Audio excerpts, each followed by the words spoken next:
1 through 3 Darkness with a Magic the Gathering deck tech for you. Today I'm going to be doing a Bant Birthing Pod deck. It does have a splash of black, and I'll get to that later in the deck tech. But let's get started with the 1-drops. I only have one. It's 4 Birds of Paradise. Simple mana ramp, nothing special. I usually don't sacrifice them unless I'm pretty far ahead in the game or I need a 2-drop. For 2-drops, 2 Spellskite. Usually I just use him to protect creatures in order to sacrifice them, or just, if somebody tries to kill the Birthing Pod, you're now targeting Spellskite, so just good protection overall. Verdian Emissary, 2/1. People usually give me crap about him, but I find people usually don't block him at first, so you can usually get, 1 or 2 swings with him before people really start to deal with him, just because they don't want to give you that extra land. So I usually find it's pretty good to actually have him. The final 2-drop is Phantasmal Image. This guy is ridiculous in this deck. He can copy any creature, as well as the key there is their mana cost. That changes on him.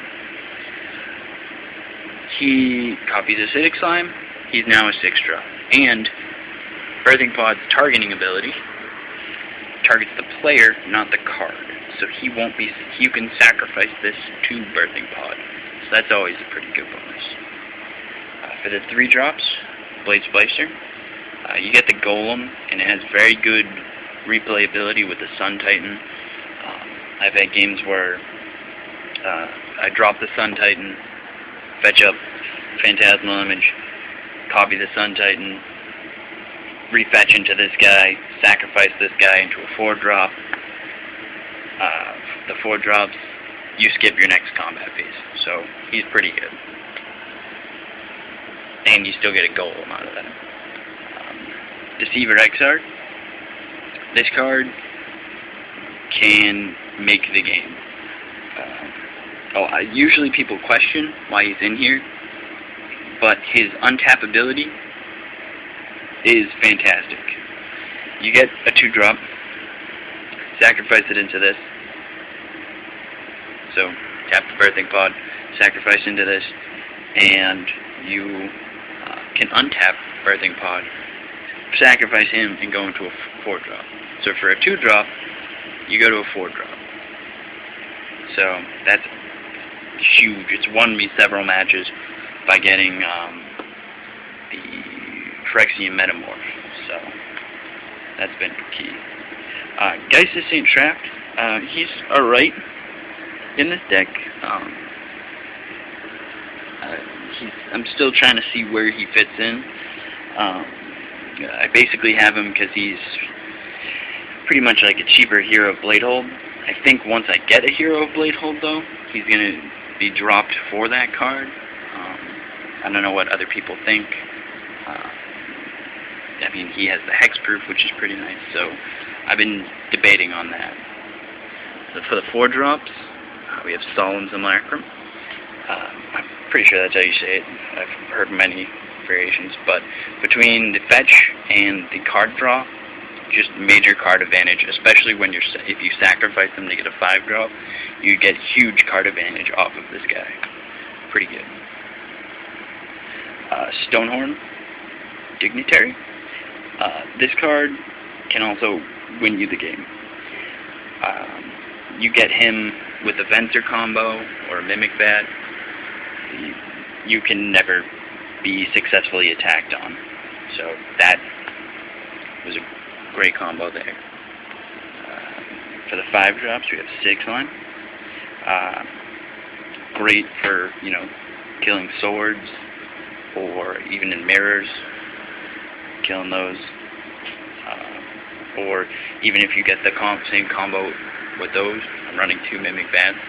So even in combo with that, I've had the land destruction thing just constantly blowing up this guy's lands. So turn 7, when you have no lands and I'm dropping these guys, this guy pays off. Precursor Golem. This card, again, it's another one that I've been testing. I mean, it gets you the golems, which go good with the Blade Splicer, but the targeting ability kind of sucks, where pretty much if anything targets him, it targets all golems, which is not very fun.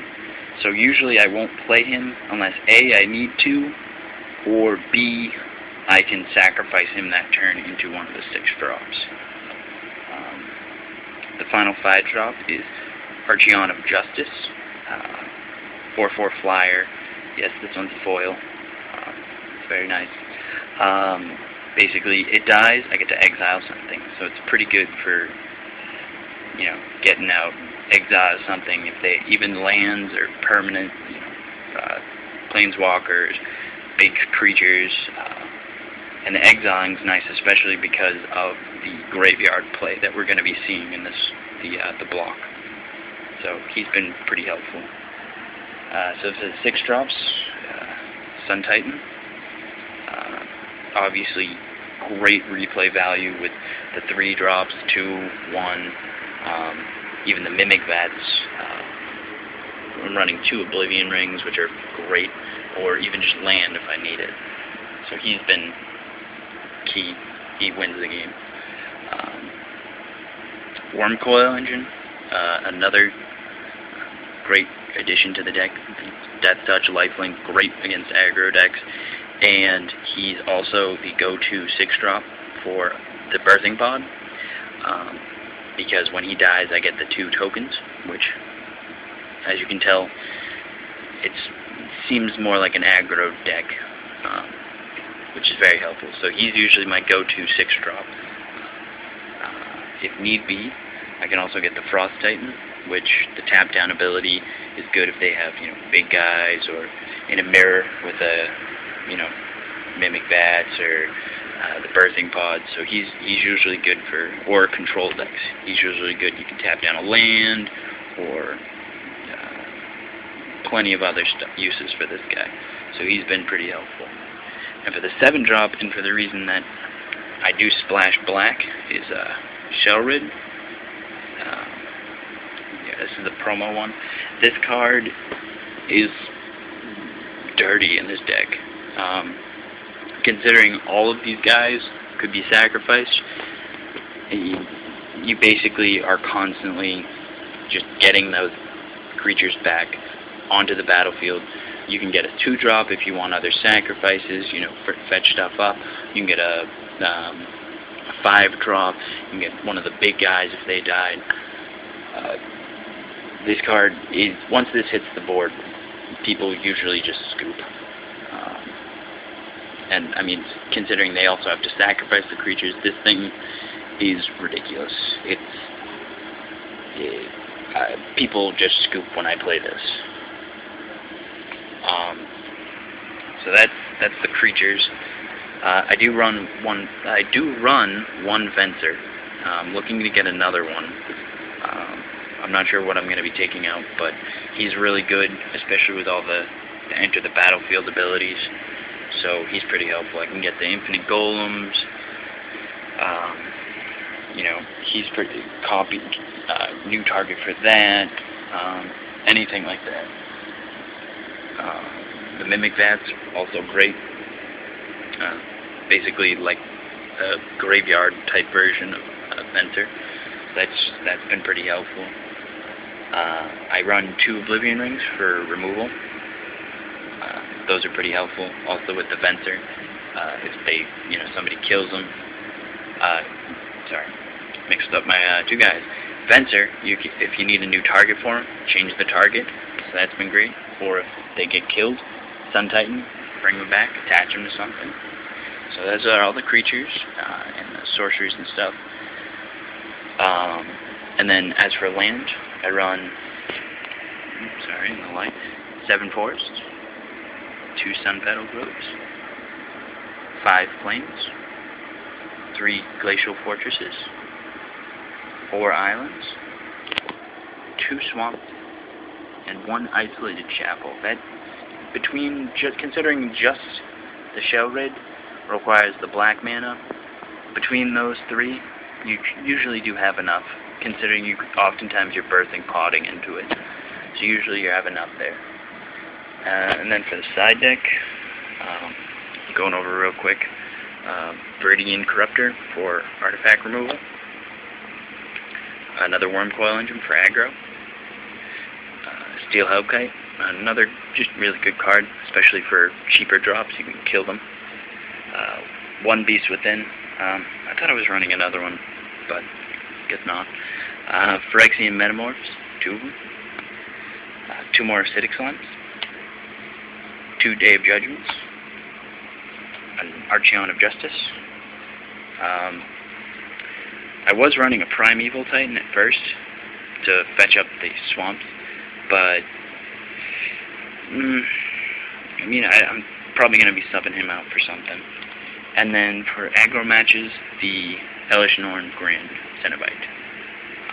Probably sub her. For an aggro match, probably take out the Frost Titan for this chick here. So, another great 7-drop. Alright, so that's the deck tech. Feel free to comment or anything like that, and let me know if you feel like you'd change anything. Alright, take it easy.